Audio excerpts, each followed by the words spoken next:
जय जाट। सभी जाट भाई और बहनों को नमस्कार। मुझे इंटरव्यू के लिए काफ़ी लोगों की कॉल आ रही हैं और कर रहे हैं। आपका से फिर निवेदन है कि कोई त्रुटि रहे तो क्षमा करें। कृपया इस वीडियो को लाइक, सब्सक्राइब और शेयर अवश्य करें।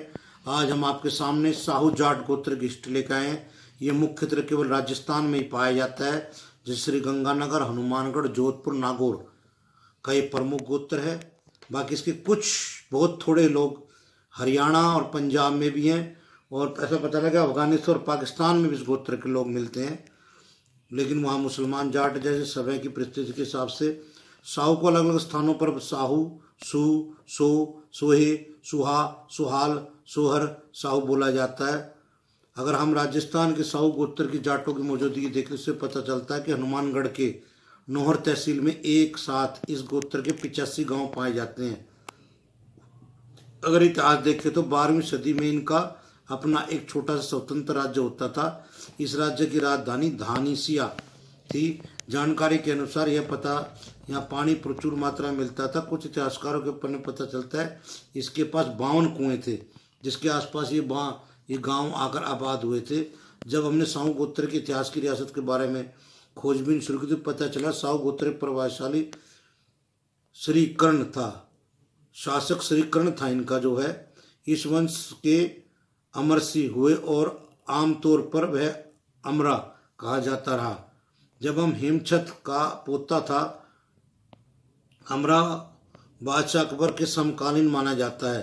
अमरा ने बादशाह अकबर को ही कर देना बंद कर दिया था। कहते हैं कि अकबर ने बीरबल की सहायता से अमरा से संधि की, तब ये कहावत प्रचलित हुई, धानिया दिल्ली के जोड़े अमर साहू अकबर, उसका दादा हेमचंद, उसका दादा बाबर।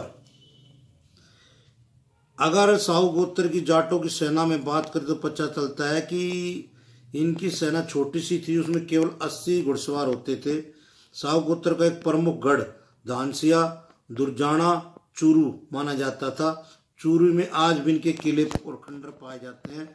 हमारी जानकारी के अनुसार जब चूरू में किला बनाया गया था तो वहाँ एक साधारण गोत्र सारण गोत्र की जाट जो है की बलि दी गई थी। इस पर सारण और सहू जाटों की आपस में लड़ाई हो गई। सारण और सहू जाटों की लड़ाई होने के एक विचित्र कहानी इस प्रकार है जो हमारे को सुनने में आई है। साहू की एक लड़की सारणों को ब्याह थी, मतलब उनके साथ शादी करी थी। उसका पियर बाड़ंगाबाद अर्थात ससुराल सहारनपुर था। वह विधवा हो गई तथा उसके एक लड़का था जो दिव्यांग था। विधवा अवस्था में वह पियर भाड़ंगाबाद में ही अपने परियोजनों के साथ आकर रहने लगे और समय व्यतीत करने लगे। इधर साहू लोगों ने गढ़ बनाना शुरू कर दिया, तो जितना गढ़ वे दिन में चिनते उतना ही वापस ढह जाता। साहू बड़े चिंतित हुए। उन्होंने उस समय के कथा अनुसार साधु महात्मा को बुलाया और पूछा कि ऐसा क्यों रहा है। तो उन्होंने जो है गढ़ पूर्ण हो सके हमें कुछ उपाय बताएं। किसी ने जानकारी दी कि यह गढ़ एक व्यक्ति का बलिदान मांगता है। एक व्यक्ति को जीते जी इस नींव में चुना जाए तो यह गढ़ पूर्ण हो जाएगा। जब लोगों से पूछा कोई भी व्यक्ति तैयार नहीं हुआ, तब तय हुआ कि अपना भांजा पिथाराम दिव्यांग व्यक्ति है, उसको ही क्यों न इस नींव में दे दिया जावे। माँ के लिए बेटा बहुत प्यारा होता है। पिथाराम की माँ अबला थी, उसका कोई जोर नहीं चला। उसके कलेजे के कोर उसके बेटे को उसके आंखों के सामने ही जीते जी गढ़ की नींव में चिन दिया गया। पिथाराम की माँ मजबूरी में अपना दिन काटती रही। एक दिन पिता जी की माँ जोड़ के पानी लेने गई। वहाँ उसे एक प्यासा सारण जाट पानी पीने के लिए उसके पास आया। उसने पिता को माता से पानी मांगा, पिता की माता से पानी। तब पिता की माँ ने राहगीर को परिचय पूछा तो उसने बताया कि मैं सारण गोत्र का जाट हूँ। पिता की माँ ने कहा कि अभी सारण धरती पर जिंदा भी हैं। सारण ने पूछा ऐसी क्या बात हो गई। तब पिता की माँ ने सारी कहानी सुनाई। सारण वहाँ से बिना किसी पानी पे सीधा सहारनपुर पिता के परिवार वालों को यह खबर देने चला गया। इधर साहू जाटों ने गढ़ी की चढ़ाई का निर्माण पूरा कार्य कर लिया। सारण ने वापसी आकर अपनी सेना तैयार की और साहू जाटों पर हमला बोल दिया, लेकिन संख्या कम होने के कारण साहू जाट ये लड़ाई हार गए। पराजित होने के बाद साहू जाटों ने सारण जाटों से अपनी जान बचाने के लिए गांव छोड़कर इधर उधर चले गए। जानकारी के अनुसार इसमें कुछ हरियाणा के जींद बीबीपुर आ गए, कुछ हरियाणा के मदनहेड़ी, कुछ भिवानी के रनीला में आकर बस गए, जबकि कुछ लोग उत्तर प्रदेश मेरठ जिले में आबाद हो गए। समय बदलता रहा, उनकी आबादी बढ़ती गई, लेकिन समय ऐसा आया जब इन साहू जाटों में से कुछ लोगों ने किसी कारण से मुस्लिम धर्म अपना लिया था। जिन लोगों ने मुस्लिम धर्म अपनाया वे लोग शहीवाल पाकिस्तान में जाकर आबाद हो गए, जबकि जानकारी के अनुसार साहू जाटों ने सिख और बिश्नोई धर्म को भी अपना लिया।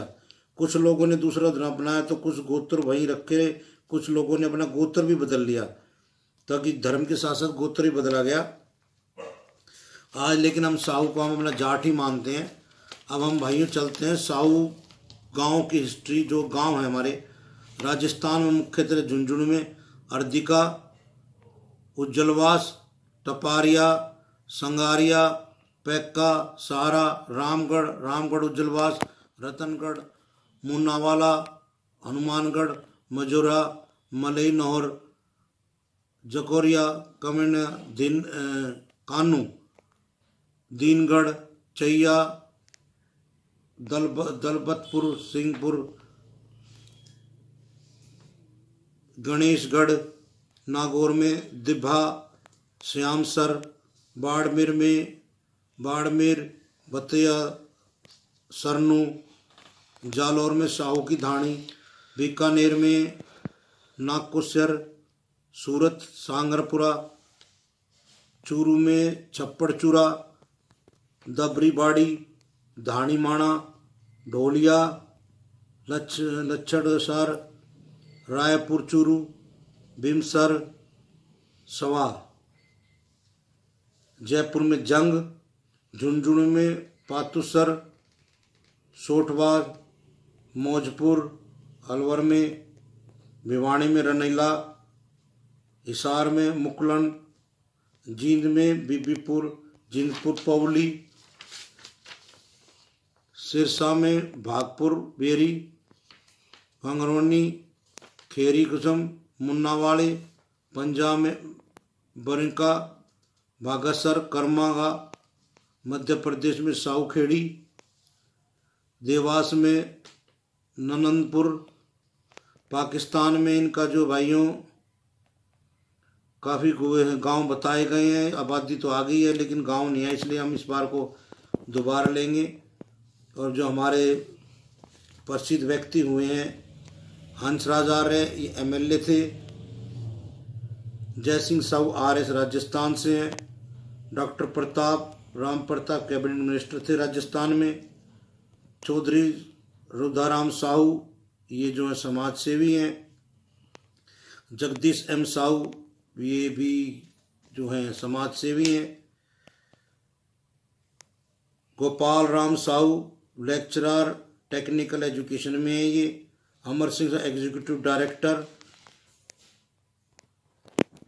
और जो है महावीर साहू जनरल मैनेजर हैं पार्ले बिस्कुट में, राजेंद्र साहू RJS हैं, साहब सिंह राम साहू RPS हैं,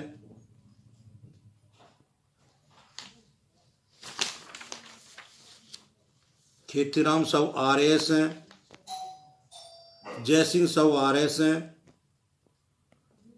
शिवचरण चंद साहू जो है हमारे एडवोकेट हैं, और ये BJP भारतीय जनता पार्टी के भी हैं, सुखराम साहू ये बिश्नोई भाई हैं, ये वर्तमान सरकार में जो है मंत्री हैं, पर्यावरण मंत्री, तीसरी बार MLA चुन के आए हैं। तो भाइयों ये थी हमारी साहू गोत्र की हिस्ट्री। आपसे निवेदन है कोई गलती होगी तो क्षमा करें, और ज़्यादा से ज़्यादा जाट भाइयों के गोत्र हमें लिख के भेजें, और जिनके इंटरव्यू आप कराना चाहें कृपया बताएं, क्योंकि इंटरव्यू शुरू हो चुकी हैं, हम ऑनलाइन इंटरव्यू करवा रहे हैं। और इसी के साथ धन्यवाद। जय जाट।